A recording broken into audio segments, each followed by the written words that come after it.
Okay everybody, strap yourself in. We're going to talk about sleep. Boring subject, I hear you say, however, it is an important subject. When you're trying to get yourself into flow, you're going to have to be a master of recovery if you want to be consistent.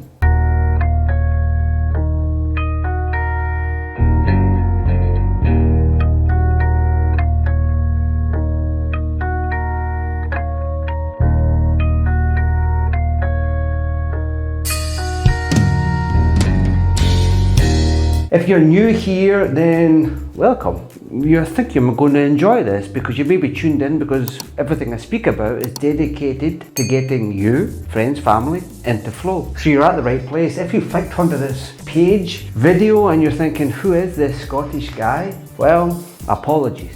Okay, so what we're going to speak about is sleep. I'm going to teach you 4 things that you can do that will catapult your sleep. Can you catapult your sleep? Improve your sleep. Why is it important? Because to get into flow, you have to master recovery. Master recovery, you got to master your sleep. So I'm going to speak about these individually, but it's very hard to speak individually because they're all one, right? So temperature minimum, what is this? So your body warms up and cools down throughout the day, throughout a 24-hour cycle, and there's points throughout that 24-hour cycle where your body temperature at its lowest and is at its highest. The thing that we want to track and monitor successfully is when our body temperature is at its lowest. When we know that, we'll have a better idea of establishing consistency. We're got to be working with light and temperature minimum to establish consistency. So how we find out our temperature minimum is kind of to get an average of your wake time throughout the week or months, whatever you want to do. So let's say you calculate it and you find out that your average wake time is 7 o'clock. So if your average wake time is 7 o'clock, then your temperature minimum is going to be around about 2 hours or 90 minutes before then. So 5 o'clock, okay, would be where your body temperature is at its lowest point. So once we know that number, then what we want to do is work with light in the morning and darkness in the evening to protect that. When we protect that, we're more likely to be consistent at waking up at the same time. Consistency is key for your success in anything that you do. This story just popped into my mind. There is a woman called Louise Clement, or Jeanne Louise Clement, and she is the oldest woman ever. I think it's 222 or 224. One of the things that really stuck with her throughout her years was consistency. Getting up at the same time, doing exercise at the same time, doing everything almost methodically, military precision. And wake time and bedtime were the key factors. And what I'm going to explain in this video is how science is now going, wait a minute, was that little French woman, was she onto something? Well, turns out she was. So we know about temperature minimum now. We have an idea of what that is. Our body temperature is at its lowest point. It's generally going to be 2 hours and 90 minutes prior to that. When we know that time, then we can use light to establish consistency. So how does this work? I'll come to that. So temperature minimum covered ever so slightly. Now we're going to speak about light. So sunlight, specifically in the morning, specifically at a specific time, a lot of specifics going on here, right, is going to help you work with that temperature minimum. So let's say just now, morning light. When the sun comes up, we need to get that light exposure. Going through a window of some sort isn't going to be as effective at all compared to being outside and getting that natural lux. Lux is the way of measuring light exposure or light. So you want to make sure that to make things easier for you, you go outside even on a cloudy day. I'm from Scotland, all the days are cloudy. However, the light outside is still more powerful than the light inside your house. So we want that light exposure. So what's actually happening with this light exposure? How is it working with our nervous system? How is it setting our body clock? So we get the natural light, goes into our eye, goes to this optic nerve. There's actually some other things that go on, but it's not important. What is important is we understand something called hypothalamus, and there's something inside the hypothalamus called your suprachiasmatic nuclei. The suprachiasmatic nuclei, although it might sound it, has nothing to do with Mary Poppins. But what it has got to do with is your body clock. I just realised that's orange. clockwork orange, right? I'm singing in the rain. So the suprachiasmatic is basically your internal clock. So if you can imagine, the light is setting the clock. Now this clock, which is kind of cool, you have the same mechanism inside all the different organs and glands inside your body. And what happens is that light sets the clock for all the different organs and glands in your body. Issues come up when my heart is maybe telling a different time from my liver, or my stomach is maybe telling a different time from my small intestines. When we get everything telling the same time, everything is in sync. It's very much like, the army, right? Everybody set your clocks. The sunlight is that captain, is the one that's setting the clock for everything else to go in sync. When you get your body clock working or everything telling the same time, you're going to be in a better position to observe this emotional, energetic machinery that's going on, and you'll be able to decipher what's going on and how to improve it and move forward clearer. Okay, I'll explain more of that in another video, but the bottom line is this: light is going to communicate to the suprachiasmatic nuclei, which is basically like your body clock, your master clock, okay?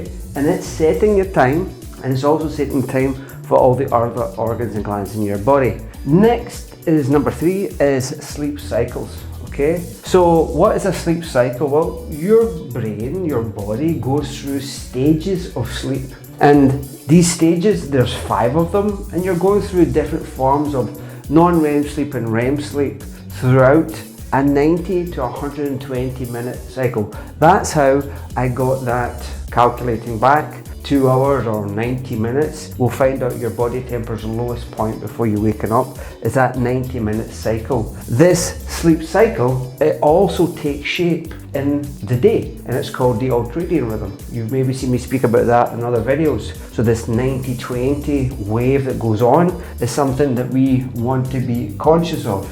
So the trick is this: if we know that the body temperature is really going to be setting or assisting in setting our biological clock, our circadian rhythm, okay? And if we expose ourselves to light at a specific time, which we'll get to in a minute, then we're more likely to get up at that same time on a regular basis. Now, if we want to make things even more refined, then if we understand that our body goes through stages of sleep, it would be good that we go to sleep in the beginning of a cycle and waken up near the end of a cycle. If we waken up in the middle of a cycle, we're going to feel really sluggish. And research is showing that we can take up to an hour to 90 minutes to literally waken up our cognitive centers. We can be a little bit slower, shall we say, in the morning, mentally and physically. So if we work with the sleep cycles, we're more likely to wake up feeling more refreshed. So what does that look like?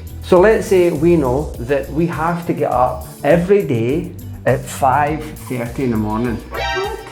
Yeah, I'm using this figure, right? 5:30 in the morning. So that means that our sleep time has to be at 10 o'clock to give us what is 5 cycles of sleep, right? 5 cycles of sleep are 5 stages, 5 of these waves of sleep. So we need to be sleeping, eyes closed, at 10 o'clock, right? So we really need to be in bed for 9:45, maybe even 9:50, depending on your latency, how long it takes you to fall asleep. So let's say 9:45, we need to be sleeping for 10. We're sleeping at 10, and we're going to do our best to wake up at 5:30. So we're going to try and wake up coming out of a cycle and going to sleep going into a cycle. Then to complement that, we're then going to work with that temperature minimum. So how does that work? Well, we're going to get up at 5:30. That means that our temperature minimum is at 3:30. So that number there is telling us when we need to expose ourselves to light, and when we do expose ourselves to light, it's nothing. You have a 4 to 6 hour window from 3:30 to get that light exposure. If you view light 6 to 7 hours after you get up, then you're in something called, I think it's a circadian dead zone, where no matter how much light you expose yourself, it's not going to do anything in your sleep clock. Nothing, okay? So you have a time frame to view the light. The same thing applies before. So you have to also minimize light exposure 4 to 6 hours before 3:30 in the morning. So my advice would be at night it's 6 hours before, and then in the morning it's 4 hours after that you view the light. So 6 hours before you become like Dracula. Oh no. Okay, I would go into smoke, but you get the point. And then at 3:30 after is where you're going to view the light, and you have 4 hours to do that. So here are things that you can do. Work with your temperature minimum, work with exposing yourself to light, because the light's going to help with your temperature minimum. It's going to help with your body clock and other things we'll discuss in future videos. And if you tap that up with your sleep cycles, you're really going to catapult everything. But yet, I have one more. Nasal breathing. So let's top everything all off and go to sleep with your mouth taped up. It's not ideal for relationship building. However, it is great for optimizing your sleep. When you tape your mouth up and you're going to encourage yourself to breathe in and out through your nose, you're going to be releasing nasal nitric oxide, which is going to open up your blood vessels and create more of a greater flow. It's going to allow your body to be better oxygenated. So if you learn to work with nasal breathing effectively, I don't want to go into too much of it because I've done so many videos on this before. I'll put a link somewhere and you can go watch them all out. But when you add nasal breathing, pretty much to anything, it's really going to lift everything up. So just imagine complementing everything we've spoken about with that temperature minimum, the light exposure, the sleep cycles with nasal breathing. You will be flying. Maybe you don't want to say flying. You will be chillaxing, relaxing. Oh, no, you will be sleeping, okay? So, very quickly to summarize. You're going to bed at 10 o'clock, going into a cycle, and you're waking up at 5:30. Your temperature minimum is going to be 3:30. That means you need to view light after 3:30, and you have 4 to 6 hours to do that, ideally 4. It also means that you need to minimize your light exposure 4 to 6 hours before that temperature minimum. Okay? Bringing all that together, tape your mouth up. You're probably going to say to me, tape your mouth up now, Wilson. Too late. I've already done the video. Thanks for listening, everybody. I hope this was useful. I'm sure it was useful because we inside the Mavericks training program use this all the time, and we have done some pretty cool things. Thanks for listening. Ciao for now.